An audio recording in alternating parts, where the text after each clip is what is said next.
কোরআন শরীফ এলান করে, কোরআন শরীফ এলান করে, বলে খোদা রহমান সৃষ্টিতে আর নেই কেহ মোর দয়ার হাবিবের সমান, দয়ার হাবিবের সমান। কোরআন শরীফ এলান করে, বলে খোদা রহমান সৃষ্টিতে আর নেই কেহ মোর দয়ার হাবিবের সমান, দয়ার হাবিবের সমান।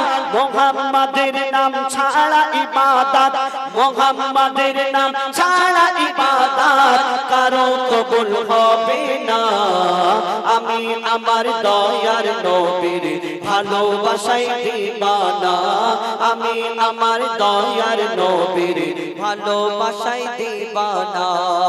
সোনা দানা হীরা মতি কিছুই আমি চাহি না, কেন? আমি আমার দয়ার নবীর ভালোবাসায় দিবানা, আমি আমার দয়ার নবীর ভালোবাসায় দিবানা।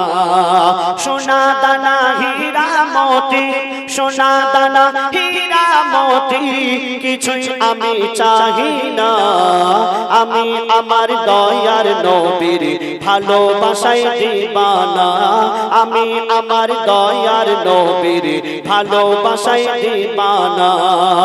দিবানা দিবানা নবীজির দিবানা, আমি আমার দয়ার নবীর ভালোবাসায় দিবানা, আমি আমার দয়ার নবীর ভালোবাসায় দিবানা।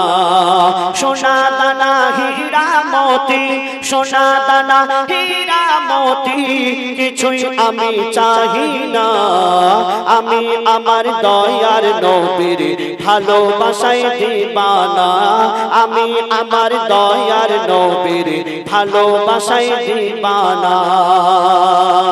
কেন দিবানা? তিনি নবীজিকে কেন ভালোবাসতেন বলছে শুনুন।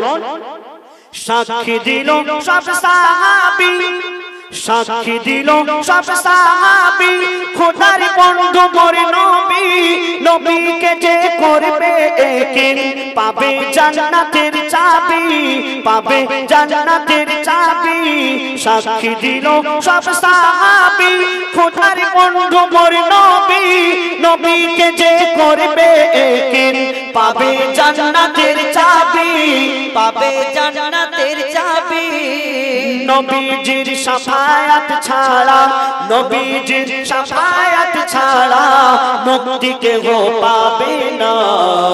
আমি আমার দয়ার নবীর ভালোবাসায় দিবানা, আমি আমার দয়ার নবীর ভালোবাসায় দিবানা। সোনা দানা হীরা মতি, সোনা দানা হীরা মতি কিছুই আমি চাহি না, আমি আমার দয়ার নবীর ভালোবাসায় দিবানা, আমি আমার দয়ার নবীর ভালোবাসায় দিবানা। যে কোরআন শরীফ আমার নবীজির উপরে নাজিল হয়েছিল, সেই কোরআন শরীফ আমার নবীজিকে উদ্দেশ্য করে কি বলছে শুনুন। কোরআন শরীফ এলান করে, কোরআন শরীফ এলান করে, বলে খোদা রহমান সৃষ্টিতে আর নেই কেহ মোর দয়ার হাবিবের সমান, দয়ার হাবিবের সমান। কোরআন শরীফ এলান করে, বলে খোদা রহমান সৃষ্টিতে আর নেই কেহ মোর দয়ার হাবিবের সমান, দয়ার হাবিবের সমান। মুহাম্মাদের নাম ছাড়া ইবাদত, মুহাম্মাদের নাম ছাড়া ইবাদত কারো কবুল হবে না। আমি আমার দয়ার নবীর ভালোবাসায় দিবানা, আমি আমার দয়ার নবীর ভালোবাসায় দিবানা।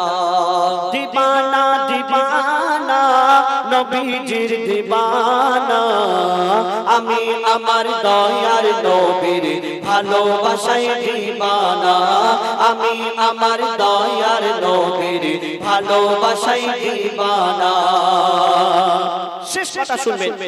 আপনার কাছে লক্ষ লক্ষ টাকা আছে, অনেক ধন সম্পত্তি আছে, কিন্তু আল্লাহ পাক যদি না ডাকে আপনি কোনোদিন হজ করতে পারবেন না, কোনোদিন কাবা শরীফ তওয়াফ করতে পারবেন না, কোনোদিন নবীজির রওজা শরীফ জিয়ারত করতে পারবেন না। আর আপনাকে যদি আল্লাহ পাক ডেকে নেন, আল্লাহর ডাক হয়ে যায়, তাহলে আপনার কাছে ধন সম্পত্তি টাকা পয়সা কিছুই যদি না থাকে তবুও আপনি চলে যেতে পারবেন। কেন? আল্লাহ যদি আপনাকে ডেকে নেয় আপনি চলে যাবেন। আর আপনার কাছে অনেক টাকা আছে, অনেক সম্পত্তি আছে, কিন্তু আল্লাহ যদি না ডাকে আপনি কোনোদিন যেতে পারবেন না। তো এই গজলটি যিনি লিখেছেন কবি ইয়াসিন সাহেব, তিনি গজলটি লেখার আগে কি স্বপ্নের মাধ্যমে দেখতেন সেটা ছন্দের মাধ্যমে তুলে ধরেছেন। শুনুন। স্বপ্ন দেখি ঘুমের ঘরে, স্বপ্ন দেখি ঘুমের ঘরে, কাবা শরীফ পাই মোরে, কেউ মা আসে ফরজ হজে, কেউ এসে উমরা করে, কেউ এসে উমরা করে। স্বপ্ন দেখি ঘুমের ঘরে, কাবা শরীফ পাই মোরে, কেউ মা আসে ফরজ হজে, কেউ এসে উমরা করে, কেউ এসে উমরা করে। ইয়াসিন বলে না থাকলে কপালে, ইয়াসিন বলে না থাকলে কপালে, যাওয়া তো আর হবে না। আমি আমার দয়ার নবীর ভালোবাসায় দিবানা, আমি আমার দয়ার নবীর ভালোবাসায় দিবানা। সোনা দানা হীরা মতি, সোনা দানা হীরা মতি, কিছুই আমি চাহি না। আমি আমার দয়ার নবীর ভালোবাসায় দিবানা, আমি আমার দয়ার নবীর ভালোবাসায় দিবানা, আমি আমার দয়ার নবীর ভালোবাসায় দিবানা।